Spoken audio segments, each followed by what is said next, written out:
Pushpa cinema ఏ ముహూర్తాన మొదలు పెట్టాడో గానీ అల్లు అర్జున్ అలాగే మైత్రి మూవీ మేకర్స్ డైరెక్టర్ సుకుమార్కు కష్టాలు తప్పడం లేదు. ఈ సినిమాను ఎప్పుడూ ఏదో ఒక వివాదం వెంటాడుతూనే ఉంది. సినిమా మేకర్స్కు చుక్కలు చూపిస్తూనే ఉంది. పుష్ప రిలీజ్ అయిన రోజు సంధ్య థియేటర్ ఇష్యూ ఇప్పుడే కాస్త చల్లారుతోంది. అల్లు అర్జున్ ఈ కేసులో జైలుకు కూడా వెళ్ళి రావడం, ఏకంగా ముఖ్యమంత్రి రేవంత్ టార్గెట్ చేయడం జరిగాయి. ఆ తర్వాత రాష్ట్రంలో బెనిఫిట్ షోలు, టికెట్ ధరలపై కఠిన నిర్ణయాలు తీసుకోవడం జరిగింది. గాయపడిన చిన్నారికి దాదాపుగా 2 కోట్ల రూపాయలను సినిమా మేకర్స్ అందించారు. ఇక ఇప్పుడు పుష్ప సినిమాకు కేంద్ర ప్రభుత్వ దర్యాప్తు సంస్థలు చుక్కలు చూపిస్తున్నాయి. మంగళవారం ఉదయం నుంచి పుష్ప సినిమా నిర్మాత నవీన్ ఎర్నేని టార్గెట్గా, అలాగే సినిమా నిర్మాణ సంస్థ మైత్రి మూవీ మేకర్స్ ఆఫీసులే టార్గెట్గా ఐటీ రైట్స్ కొనసాగుతున్నాయి. ఇప్పటి వరకు కేవలం నిర్మాతల ఇళ్లలో సోదాలు నిర్వహించిన అధికారులు ఇప్పుడు పుష్ప పార్ట్ 2 డైరెక్టర్ సుకుమార్ ఇంట్లో కూడా సోదాలు నిర్వహిస్తున్నారు. పుష్ప 2 నిర్మాణంలో సుకుమార్ నిర్మాణ సంస్థ సుకుమార్ రైటింగ్స్ మైత్రి మూవీ మేకర్స్తో భాగస్వామ్యం కుదుర్చుకున్న సంగతి తెలిసిందే. ఈ తరుణంలో సుకుమార్ ఇల్లు, కార్యాలయాల్లో అధికారులు సోదాలు చేస్తున్నారు. అయితే దర్శకుడు సుకుమార్ని ఐటీ అధికారులు ఎయిర్పోర్ట్ నుంచి ఇంటికి తీసుకువచ్చారని వార్తలు వస్తున్నాయి. ఈ సినిమాకు ఫైనాన్స్ చేసిన సంస్థలను కూడా టార్గెట్ చేశారు. నిర్మాణ సంస్థల ఆదాయం, పన్ను చెల్లింపుల మధ్య తేడాలు ఉన్నట్లు అధికారులు గుర్తించినట్లు తెలుస్తోంది. అలాగే మైత్రి మూవీ మేకర్స్కు సంబంధించిన వ్యాపార లావాదేవీల పత్రాలు కూడా అధికారులు స్వాధీనం చేసుకున్నారు. ఇక బ్యాంకు లాకర్లను కూడా ఐటీ అధికారులు తనిఖీలు చేస్తున్నారు. ఆర్థిక వ్యవహారాలకు సంబంధించిన పలు పత్రాలను ఐటీ అధికారులు క్షుణ్ణంగా పరిశీలిస్తున్నారు.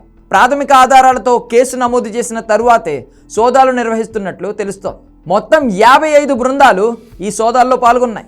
మంగళవారం ప్రముఖ నిర్మాత దిల్ రాజు బ్యాంకులో లాకర్లను ఆయన భార్య తేజస్విని సమక్షంలో ఓపెన్ చేయించారు ఐటీ అధికారులు. ఇక పుష్ప సినిమా భారీ వసూళ్లు సాధించడంతో మైత్రి మూవీ మేకర్స్ బ్యాంక్ ఖాతాలపై కూడా దృష్టి సారిస్తున్నారు. భారీగా కలెక్షన్లు సాధించిన విషయాన్ని నిర్మాతలు బహిరంగ లెక్కలతో బయటపెట్టడంతో అసలు అది నిజమా కాదా, దానికి సంబంధించి జీఎస్టీలు కట్టారా లేదా అనే దానిపై ఐటీ అధికారులు ఆరా తీయడం మొదలుపెట్టారు. ఆదాయంలో ఈ కలెక్షన్ చూపించారా లేదా అనే విషయాలను క్షుణ్ణంగా పరిశీలిస్తున్నారు. సుకుమార్ పుష్ప సినిమా కోసం తీసుకున్న రెమ్యూనరేషన్తో సహా ఆయన ఆదాయ వనరులపై కూడా సమాచారాన్ని ఐటీ అధికారులు సేకరిస్తున్నారు. వీటికి సంబంధించిన పలు డాక్యుమెంట్లను ఇప్పటికే స్వాధీనం చేసుకున్నట్లు తెలుస్తోంది. ఇప్పటివరకు పుష్ప సినిమా 1850 కోట్ల కలెక్షన్లు సాధించింది. డిసెంబర్ 4న రిలీజ్ అయిన ఈ సినిమా భారీగా హిట్ కావడంతో ఐటీ అధికారులు దృష్టి పెట్టారు. ఎయిర్పోర్ట్కు వెళ్లే సమయంలో సుకుమార్ వద్ద ఉన్న కొన్ని పత్రాలు కూడా స్వాధీనం చేసుకున్నట్లు టాక్. మరోవైపు ప్రముఖ నిర్మాత దిల్ రాజు నివాసంలో కూడా సోదాలు జరుగుతున్నాయి. ఈ సోదాల్లో దాదాపు 22 మంది ఐటీ అధికారులు పాల్గొన్నట్లు తెలుస్తోంది. ఆయన గేమ్ చేంజర్, సంక్రాంతికి వస్తున్నాం సినిమాలను నిర్మించారు. ఇక ఆయనతో పాటుగా ఆయన బంధుమిత్రుల ఇళ్లలో కూడా 2వ రోజు సోదాలు నిర్వహిస్తున్నారు. దిల్ రాజు కుమార్తె హన్షితారెడ్డి ఇంట్లో భారీ ఎత్తున సోదాలు జరుగుతున్నాయి. ఆమె సమక్షంలోనే డిజిటల్ లాకర్లను కూడా ఓపెన్ చేయించారు. అలాగే బ్యాంక్ లాకర్లను కూడా ఓపెన్ చేయించి చెక్ చేశారు. వీరితో పాటుగా సింగర్ సునీత భర్త, మ్యాంగో మీడియా అధినేత రామ్ ఇళ్లలో కూడా సోదాలు జరుగుతున్నాయి.